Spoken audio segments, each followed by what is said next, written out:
Hello everybody, this is Tortoise Investing, and today is going to be the 12 stocks of Christmas. We're going to be taking a quick look here at 12 different stocks you should have on your radar going into 2024 through Qualtrim Insights. If you're new, hit the subscribe button, drop a like, hit the bell for notifications so you know when I do my uploads. Without further ado, let's go ahead and roll into it here.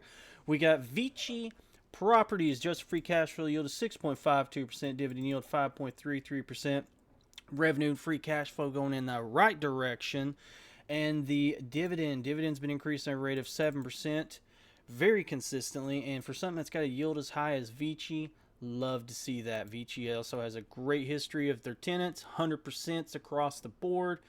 Love this company, and I feel like the real estate sector is going to be something that's going to benefit greatly once interest rates start getting cut back. Next up, Agree Realty. Very same situation here. Revenue, cash flow going in the right direction. Just free cash flow yield of 6.24%, dividend yield of 4.79%. Now, they were paying quarterly, but they switched over to a monthly, which is nice, like have those monthly payments in there. They increased their dividend anywhere from 3 to 4%. So, some great inflation beating long-term growth with their dividend there. And again, this is another one I feel it's going to benefit greatly once interest rates start coming down. Next up, General Mills. This one's beat up along with Hershey. It's going to be the next one. Since the whole Ozempic weight loss drug fiasco has came out, a lot of your snack and junk food companies are really hurting because of it, but that's opening the door for some buying opportunities, I personally believe.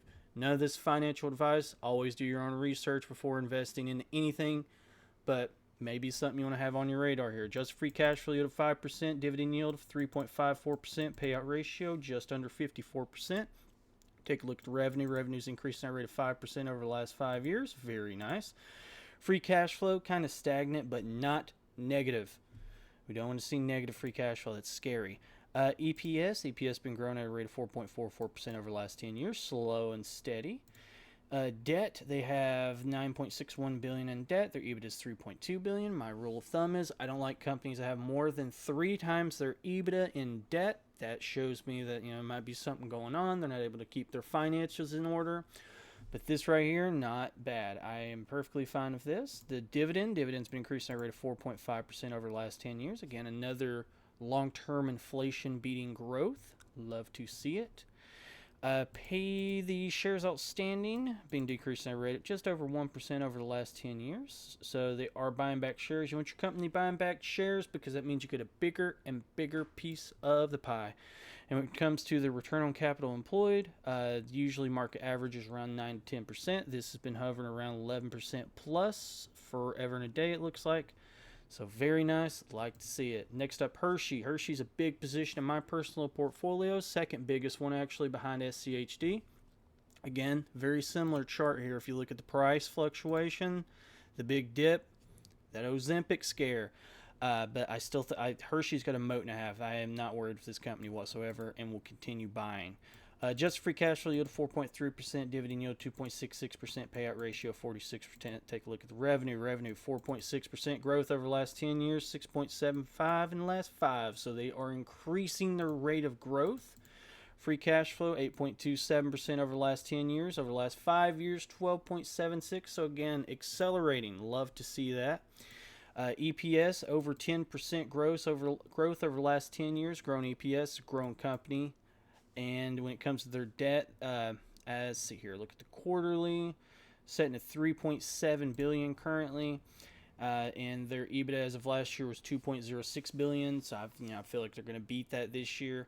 So again, that falls in line with my rule of thumb, not having more than 3 times your EBITDA in debt. And when it comes to the dividend, this is a strong compounder. Over the last 10 years, 9.41% average.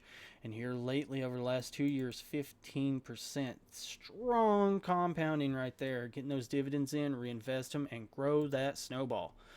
And now shares outstanding, they don't really do too much, but it's always a company that usually sells at a premium, and return on capital employed is beautiful. 2020 it was at 19%, and it has done nothing but go up. As of last year, it was at 21.8%. So a lot of things ticking in the right direction with Hershey. Next up, we got Kroger. Kroger, adjusted free cash flow yield just over 6%, payout ratio, dividend yield 2.58%, and payout ratio 42.8%. Take a look at the revenue. Revenue's been increasing at a rate of 4.36% over the last 10 years. Take a look at the free cash flow, 15.34%. They got those two big spikes in here. But again, not seeing negatives here. We don't want to see this below the line, especially for like a year.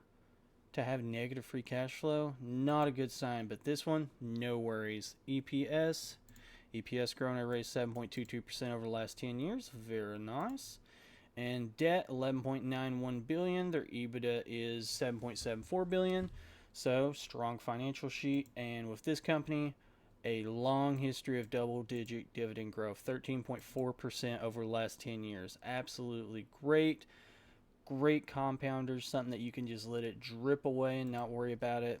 And when it comes to shares outstanding, they were doing some share buybacks, but they are trying to do that Albertson merger. They're trying to buy them. I think it was mostly share purchase, so that's the reason for the hike there. Hopefully that is able to close by the middle of next year. Now, return on capital employed, their 2020 it was at 7%, and as of this year it's at 12.55%. So increasing rapidly. Next up, we got PepsiCo. Dividend cash flow yield. I said dividend. Adjusted free cash flow yield 2.86%, dividend yield 2.98%, and a payout ratio of 80%. A little bit on the high side, but it's Pepsi. I think that they are going to be fine, and it's very similar to Hershey and General Mills. They had a dip after the whole Ozempic scare.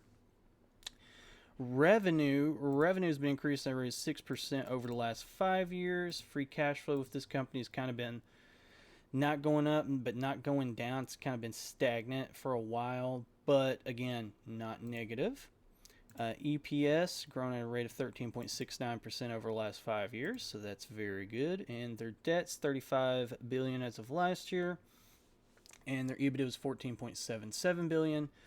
So again, no issues there. It's getting close, but not a problem.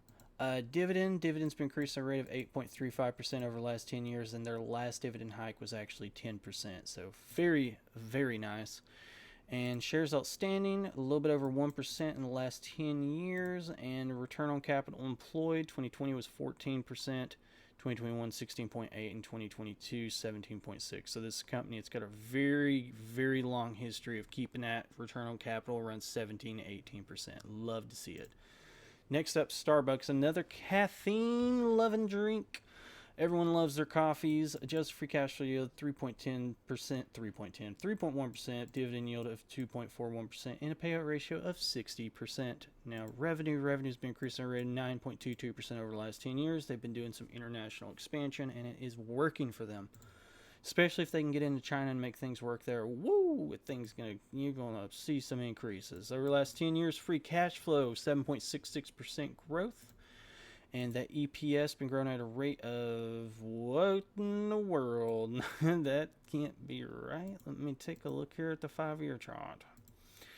So this is bonkers because it says 92% over the last 10 years. Anyways, it's going up and to the right. Debt was at $12.27 billion. EBITDA was at $7.33 billion. So again, strong financials. Dividends been increasing at a rate of 15.93% over the last 10 years, but here lately a little bit slower still. 7-8% dividend hike is not bad. Inflation beating for sure. And the shares outstanding, they've been buying back shares at a rate of 2.79% over the last 10 years. And when it comes to the return on capital employed, this is a company, again, with very strong history of having 20% plus with their return on capital employed. Next up, we got Nasqad as a financials. Just free cash flow yield of 4.84%, dividend yield of 1.58%, payout ratio of 37%. Take a look at the revenue. Revenue's been increasing at a rate of 7% over the last 10 years. Free cash flow been increasing at a rate of 11.85% over the last 10 years. So some great double-digit growth right there. EPS 12.71% over the last 10 years. Comes to debt. Debt's at $4.74 billion. EBITDA is at 1.86 as of last year, so again, not too bad. And again, these are just my rule of thumbs. Maybe you have a different type of like personal screener. That's just what I look for. Dividends been increasing at a rate of 17.64% over the last 10 years, but here recently it looks like it's been hovering in the 8 to 10% zone. And it comes to shares outstanding, similar to Hershey. It doesn't look like they really do all that many, but return on capital employed is growing up and to the right, and as of last year at 13%. Now, next up is Trow Price, and this is a popular one amongst a lot of folks. Trow pretty much follows the market. You got a bad market, you're gonna have a little tough time with this. You got a good strong bull market run going on here, and when debt's not crazy, Trow Price usually does really well. Adjusted free cash flow yield of 2.85%, dividend yield 4.6%, payout ratio 69%, revenue 7.94% growth over the last 10 years, free cash flow right at 10% over the last 10 years, EPS 7.15% over the last 10 years, and one thing that I absolutely love with this company, no debt. Absolutely love that a lot. The dividends increasing at a rate of 12.37% over the last 10 years. Their last hike was very, very tiny, below 2%, but I think that they're going to get things right back on track and just start trucking right along again. The shares outstanding, 1.38% over the last 10 years. And return on capital employed, this is again a company that's been keeping it reliably in the 30s area, but here lately, from 2019 was 18%, 2022 was 19.81%, jumped back up in 2021 above 30, and now in 2022, 21.21%. Now, I don't know where it is for this year. Looks like it's not going to be that bad, actually. Yeah, it's going to be probably in the 15 to 20% area. Next up, Procter Gamble. If you got anything in your bathroom, you probably got something Procter Gamble related. Just free cash flow yield of 4.12%, dividend yield 2.57%, payout ratio just over 60%. Revenue has been increasing at a rate of 4% over the last 5 years. Kind of had this like up and down type deal, but growing up into the right direction the last 5 years. And we take a look at the free cash flow, 4.34% over the last 5 years again. Kind of had this up and down, but trending in the right direction now. EPS, 9.96% over the last 5 years. Very nice. And their debt, $23 billion. Their EBITDA is $21.8 billion, so they could pay that off no problem. And the dividend, this company's been increasing their dividend for forever and a day, probably a lot longer than most Indians have been alive, at a rate of 4.57% over the last 10 years. Shares outstanding, they've been buying those back at a rate of 1.64% over the last 10 years, and return on capital employed is been over 20% in the last 3 years, and it looks like it's growing ever so slightly, which is very, very nice. And then we got UPS, those brown cars that bring you, or the brown vehicles that bring you those delicious treats in the form of your Christmas presents. Now just free cash flow yield of 3.44%, dividend yield of 4.13%, and a payout ratio of 64.64%. They have been on a little bit of a downtrend here, but got a nice little pop since the bottom. Revenue's been increasing at a rate of 6% over the last 10 years. Free cash flow has been increasing at a rate of right at 6% over the last 10 years. EPS, they've had these big spikes here, which is kind of throwing these numbers off. But if you look here, is trending in the right direction. Debt $16.7 billion. Their EBITDA was $18 billion, so no issues there. Take a look at the quarterly actually here to update. Yep, still right at 18. The dividend, they did 2 massive hikes here, but over the last 10 years, an average of 10%. And shares outstanding, right at little bit over 1% over the last 10 years, and return on capital employed. It wasn't a downward trend, but 2021 it popped 33%, and 2022 24.7%. So hopefully this is something that they can maintain going forward. I don't think UPS is going anywhere. This company's got a strong foothold in the delivery service industry. And lastly, Visa. I love this company. I wish this company would go down so I could buy it. I already own MasterCard, but I also want Visa. Just free cash flow yield 3.54%. So I don't think it's too overly priced right now. Dividend yield 0.8% and payout ratio 22.5%. Now this is going to be some beautiful numbers. Revenue 10.74% over the last 10 years. Free cash flow 22.68% over the last 10 years. This is a company where they have an issue of too much cash, and I love that. It's probably, out of all of these, this is probably my favorite. EPS 15.86% growth over the last 10 years. Comes to cash, their debt's $20 billion. They have $20 billion in cash. Their EBITDA was more than their debt. And the dividend have been increasing at a rate of 17.92% over the last 10 years, and it's not drastically slowing down. Their last one was over 15%.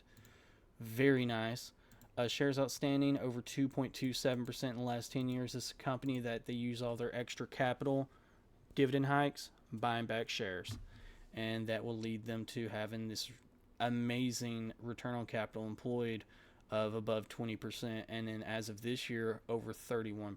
MasterCard looks very similar to this one as well when it comes to their financial sheet. Anyways, that is the 12 stocks of Christmas. I hope that you enjoyed that. If you're new, please hit the subscribe button. Join me on this financial journey. Until next time, take care. See you.